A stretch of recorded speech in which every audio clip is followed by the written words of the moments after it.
Dans cette nouvelle vidéo de notre conversion de site WordPress de la version 3 de Bootstrap vers la version 4, nous allons continuer. Cette fois, nous allons faire des choses un petit peu plus simples, mais qui sont tout autant nécessaires.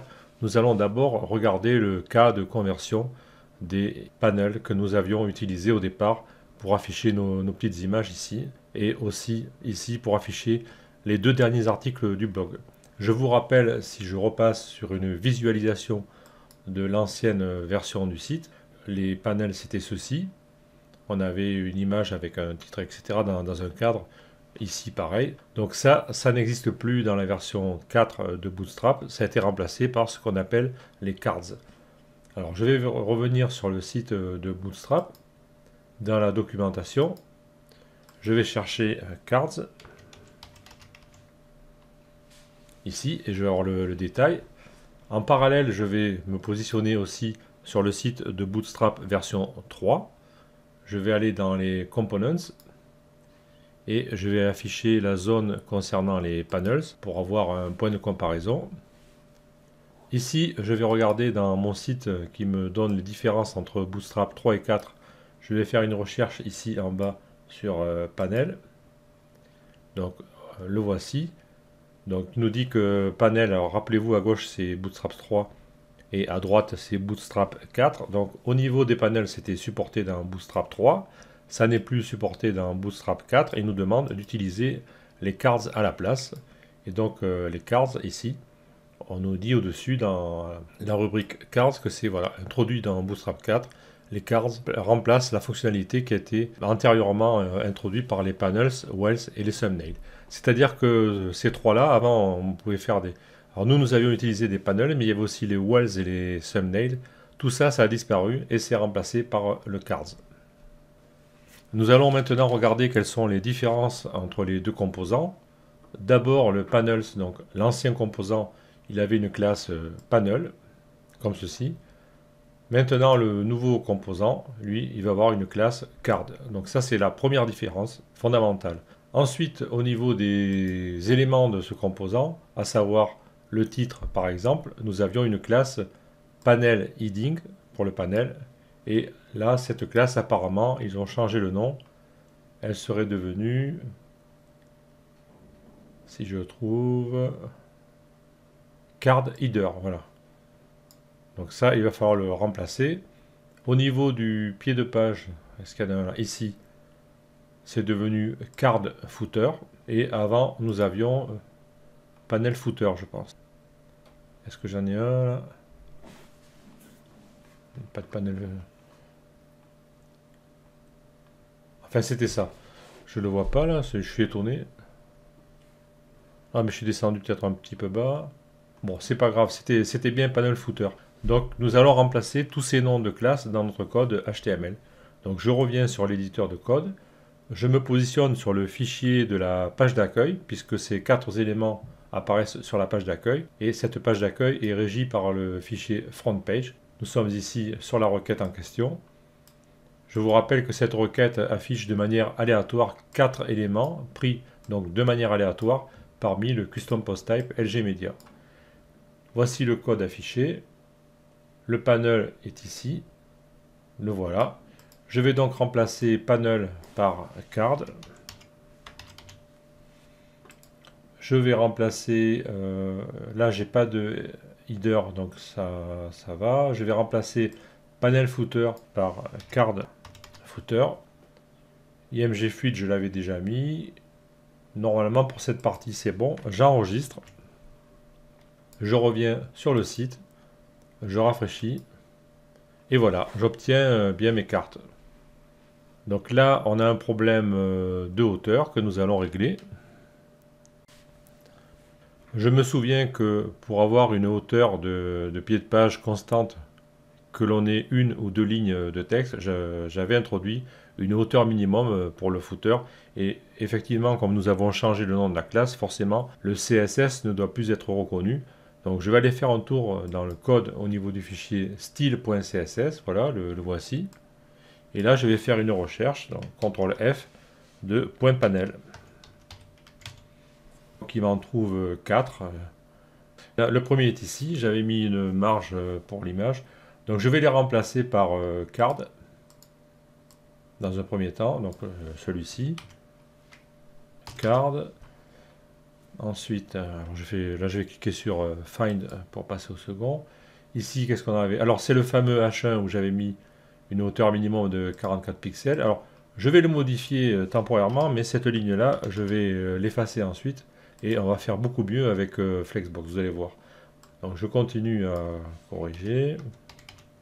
Card, et je fais Find pour trouver le quatrième ici. Ça c'était quoi? C'était... Bon, largeur maximum. Donc c'est mon CSS. Je ne me rappelle plus des détails. Si c'est là, c'est que ça devait avoir une certaine utilité. Donc je sauvegarde ma page. Je reviens sur le site. Je rafraîchis. Et là, donc forcément, il y a un problème. Bon, la hauteur minimum est respectée, mais je vois aussi que la police est un peu plus grosse. Si je compare ici avec l'ancien site, on avait une police qui était plus faible. Donc je vais sûrement être amené à réduire la taille de cette police. Ici le cas est simple, c'est le H1 que je viens de modifier dans le CSS, mais je peux le contrôler en faisant un clic droit, examiner l'élément. Ici H1, le voici. Je peux même, si je veux faire une simulation, c'est un H1 mais je lui avais mis la classe H4. Donc c'est un H1 mais je lui demande de se présenter comme H4. Alors je vais quand même tester, ici il a une font size de 1.5 rem, je vais modifier pour tester, par exemple 1,2, oh, allez 1,15 je vais mettre, voilà, je vais adopter 1,15, apparemment ça me paraît couvrir tous les cas. Donc j'ai repéré la valeur que je voulais mettre, je vais revenir dans le code CSS, donc c'est ici MediaFront article card H1, là où j'avais mis une hauteur minimum, je vais rajouter une font size de 1,15 rem. Alors le rem, c'est la nouvelle unité utilisée par Bootstrap 4. Ça correspond à un pourcentage de la taille de la police de base de la page. Alors qu'avant, avec le EM, ça correspondait à la taille de la police de l'élément par an. Donc c'est une nouvelle notation qui a été introduite avec CSS3, qui au début n'était pas employée par tous les navigateurs. Maintenant ça commence à prendre, donc maintenant on peut l'utiliser sans trop de problèmes. Et c'est ce que Bootstrap a fait en l'adoptant comme valeur par défaut. Donc j'enregistre, je reviens ici, je rafraîchis, et j'ai bien ma taille de police à 1,15 rem. Je vois que la taille de police ici donnée par la classe H4 a été neutralisée ici, et c'est ma classe MediaFront article card H1 ici qui l'a remporté avec cette directive. Donc j'ai bien modifié la taille de ma police. Alors je vais revenir dans le code CSS. Cette fameuse ligne que je voulais supprimer, du coup je ne vais pas la supprimer puisque j'ai changé la taille de la police.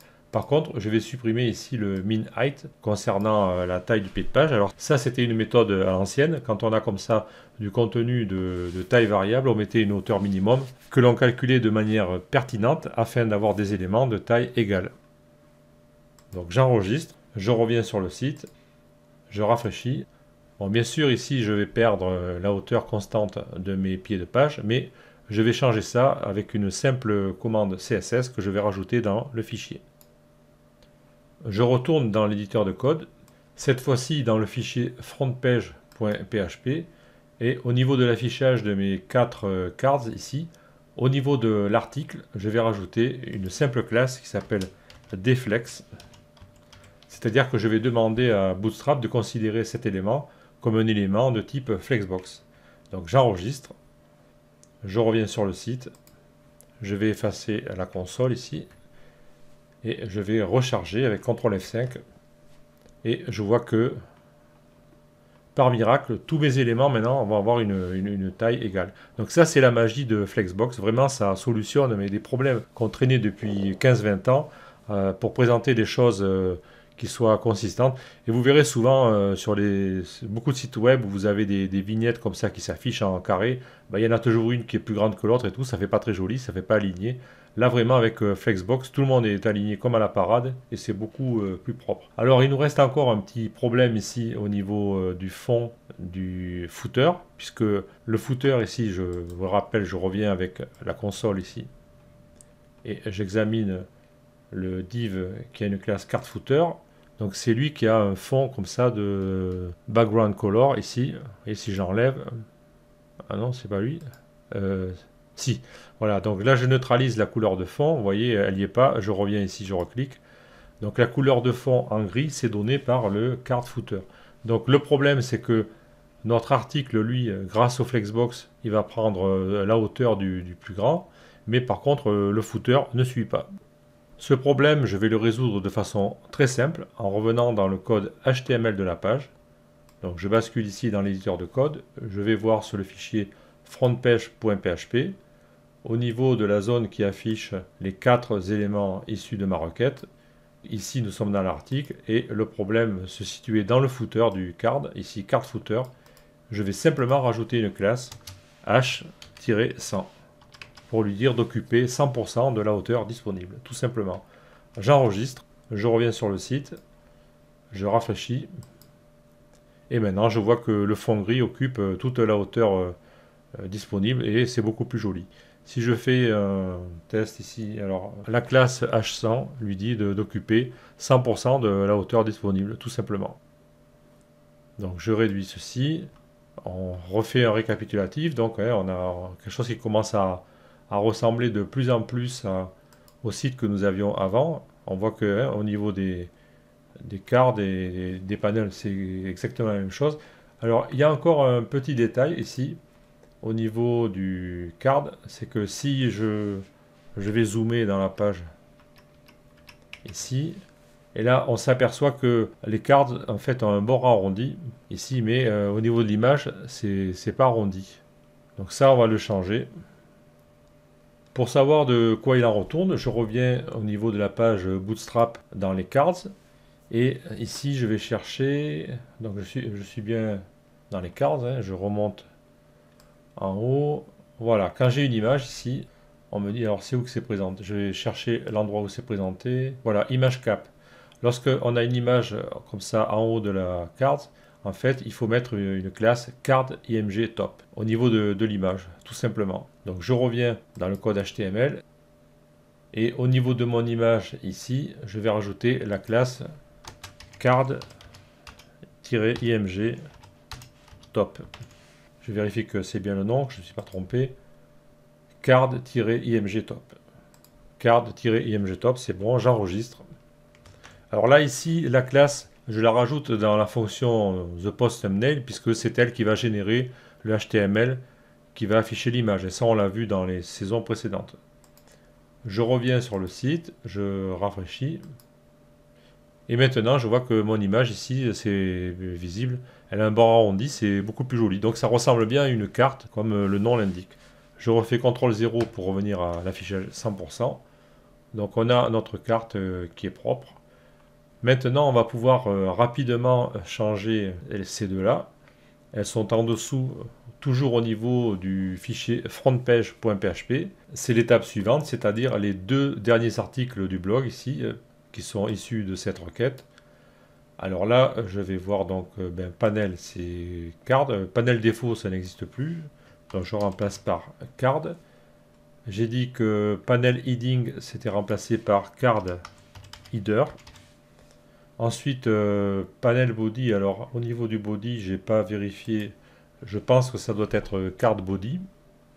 Voilà, card body ici. Donc je vais utiliser cette classe à la place de panel body. Et panel footer, je vais le modifier en card footer.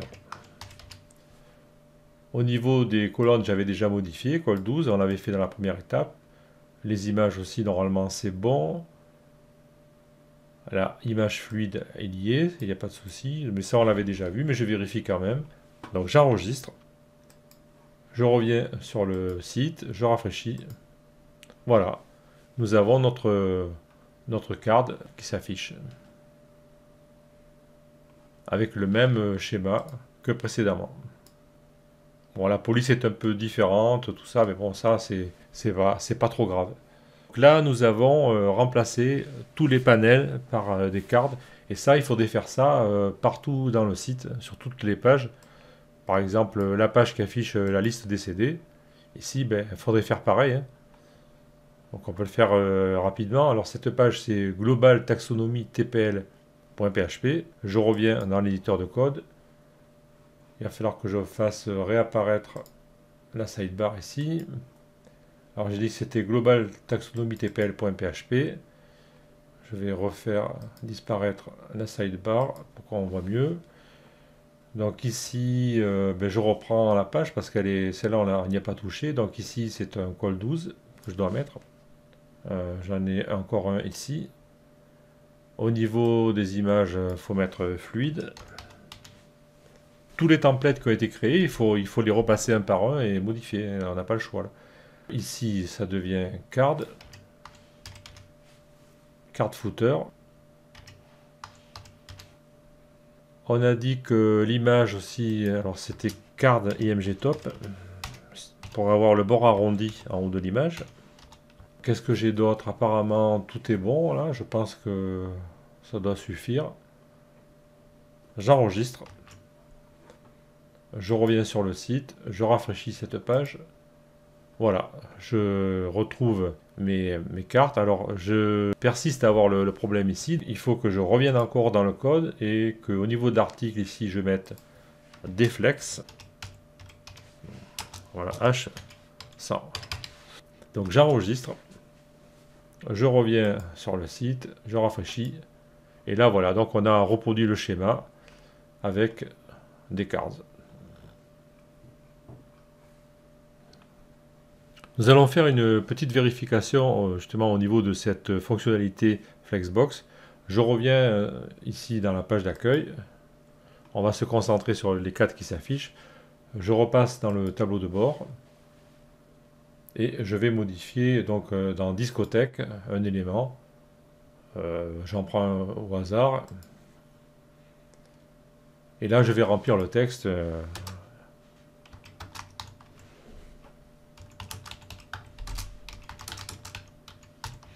J'ai mis un titre vraiment très long. Hein,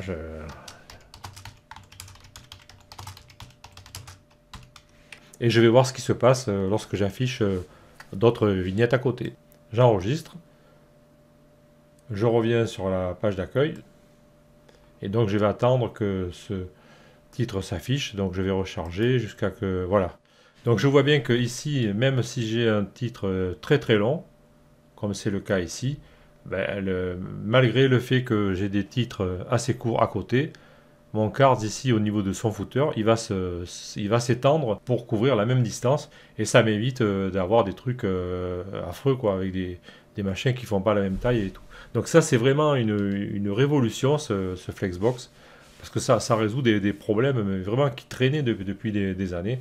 Donc on a vraiment, c'est quelque chose une présentation qui est vraiment intéressante. Alors je reviens dans le tableau de bord, je vais remettre mon titre dans l'état où il était, voilà, et j'enregistre. Je reviens sur le site, sur la page d'accueil. On aura encore un petit problème à régler. Pour ça, je fais apparaître ici l'outil de variation de taille de l'écran.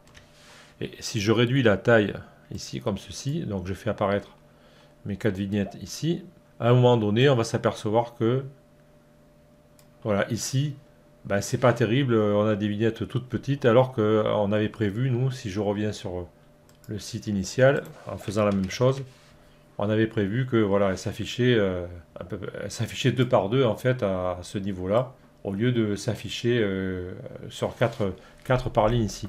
Alors ça, c'est une conséquence ici de la nouvelle répartition de la grille de Bootstrap. Je vous rappelle que nous avions regardé ce schéma précédemment, à savoir que tout a été décalé au niveau de la nouvelle grille, c'est-à-dire ce qui était large avant, ça devient médium, etc. Donc nous, dans notre code HTML, nous avions mis au niveau ici de l'article une taille MD3, c'est-à-dire médium et supérieur. Et en fait, il suffirait de décaler ici, de mettre LG, donc d'attaquer à large, c'est-à-dire qu'à partir de large, il y en a 4 par page, Et en dessous de large, c'est-à-dire pour médium, il y en aura eh bien, 2, puisque on sera avec 6 colonnes. Hein. Je vous rappelle que ça marche comme ça. Il y a le premier, c'est XS, donc maintenant qui s'appelle col tout court. Après, il y a small. Si medium n'est pas précisé, ça marche avec small. Ensuite, on passe à large et extra large. Donc, extra large n'est pas spécifié, donc ça marchera avec large. Alors là, bien sûr, je ne peux pas vous expliquer la grille de Bootstrap en 30 secondes, hein, ça il faut la connaître. Mais pour résoudre notre problème, il suffit maintenant ici de mettre LG. Alors là, je vois que je suis dans Global Taxonomy, mais il faut quand même que je le fasse, donc j'enregistre, ça sera fait. Mais ma modification pour notre test présent, c'est dans frontpage.php au niveau ici des 4 vignettes LG Mac Media. Hein, je rappelle que c'est le type du custom post type. Donc ici, je rajoute LG dans ce fichier. Donc j'enregistre. Je reviens ici et si je rafraîchis, voilà, j'ai 4 vignettes. Je m'aperçois qu'elles sont collées ici parce que, comme je vous l'ai dit tout à l'heure, apparemment les marges par défaut ont disparu dans la version 4. Donc là, c'est pas joli. Il suffirait que je revienne dans le code et toujours au niveau de l'article qui englobe la vignette avec l'image, que je mette une classe MB3 par exemple. Je vous rappelle que le chiffre va de 0 à 5. Ça correspond à diverses proportions de taille. Donc je vous laisse revenir dans la documentation pour le voir. Donc j'enregistre. Je pourrais aussi le faire dans la page Global Taxonomy. J'avais dit que c'était ici au niveau de l'article. Oui, c'est ça, au niveau de l'article. Je reviens dans la page Global Taxonomy TPL aussi. Et je vais mettre ici MB3. J'enregistre. Donc là, je vais rafraîchir. Et je vois que mes cartes sont légèrement décollées. C'est beaucoup plus joli. Et là, maintenant, on a quelque chose d'homogène au niveau de la présentation. Voilà. Si je reviens dans la page, donc on avait dit liste des CD. Donc là, je vois bien que, pareil, j'ai reproduit la même chose. Là, j'en ai 2 par 2. C'est plus joli que... Et si j'agrandis à un moment donné, là, je vais passer à large. Et là, j'en ai 4. Nous avons fait des améliorations de la grille. Donc globalement, au niveau des modifications, nous avons encore le footer à regarder. Nous allons faire ça dans une prochaine vidéo. Et aussi, nous verrons quelques détails concernant les images responsives, puisque je vous rappelle que nos images actuellement dans la base de données, elles ont la classe IMG responsive, et il faudra remplacer cette chaîne de caractères par la chaîne IMG fluide. Donc ça, nous allons faire ça dans la vidéo suivante.